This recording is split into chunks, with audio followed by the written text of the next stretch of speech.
5 seconds to go.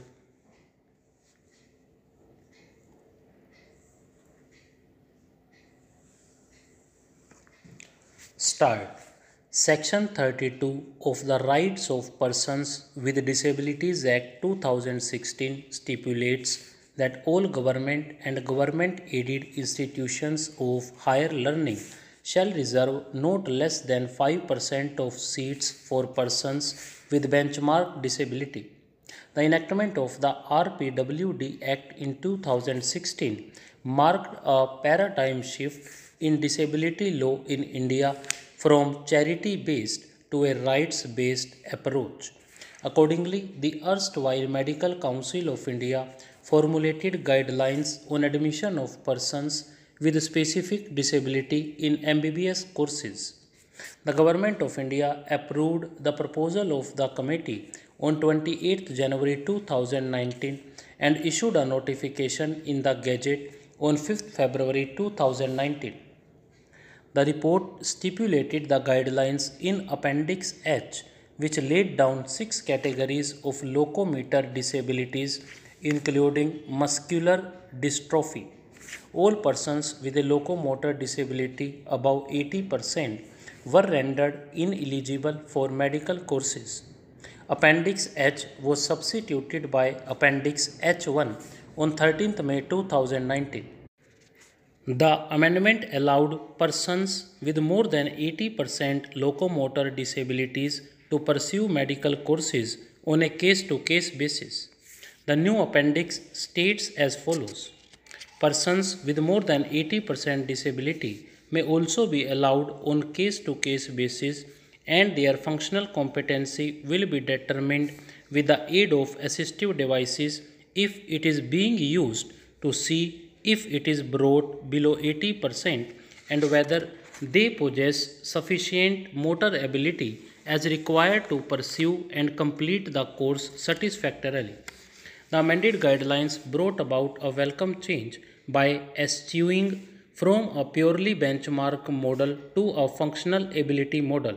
For candidates with more than 80% locomotor disability, the guidelines allow their functional competency to be determined using assistive devices to see if it can be brought below 80%.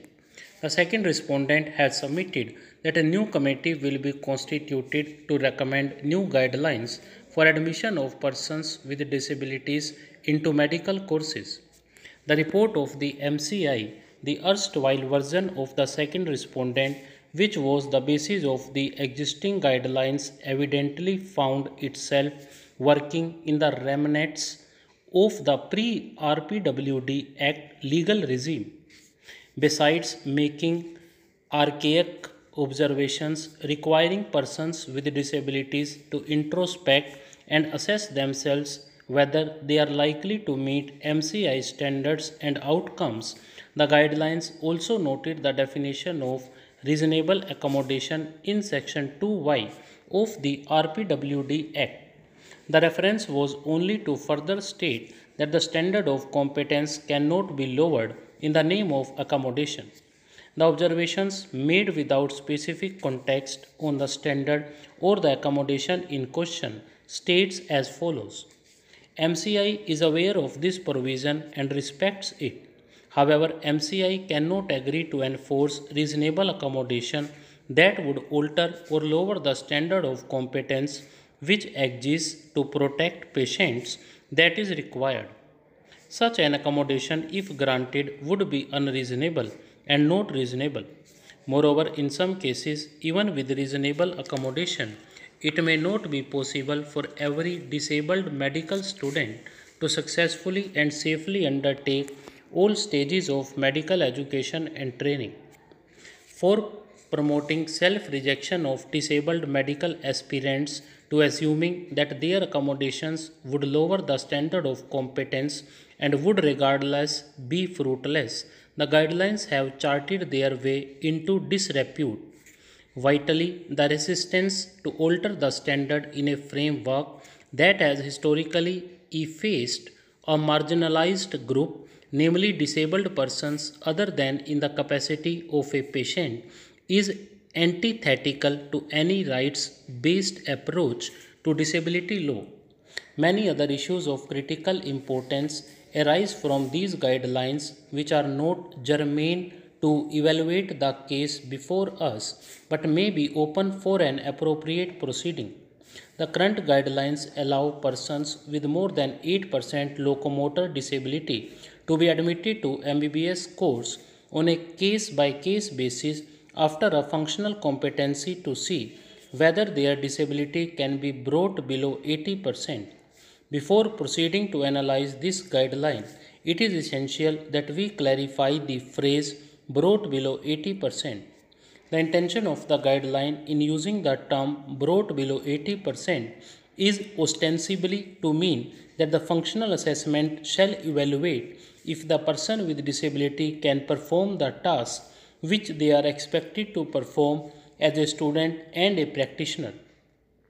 The assumption in using the phrase below 80% defeats the purpose of the guideline, which is to allow candidates into the MBBS course on a case by case basis.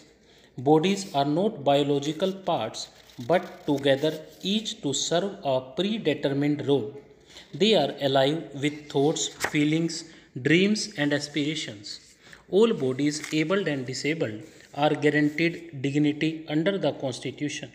A person with disability has to navigate the rigors of a society which was modeled on the premise of their absence. The disability of a person is a reflection on the inaccessibility of the society and not a comment upon the individual. A person does not overcome disability but learns to navigate life with it. Disability is not a thing to be overcome or brought down, but an attribute to be acknowledged and accommodated. The use of the term brought below 80%, as well intentioned as it may be, fails at this foundational premise. One cannot assume that all persons with more than 80% locomotor disability are incompetent to pursue medicine when their functional abilities have not been assessed.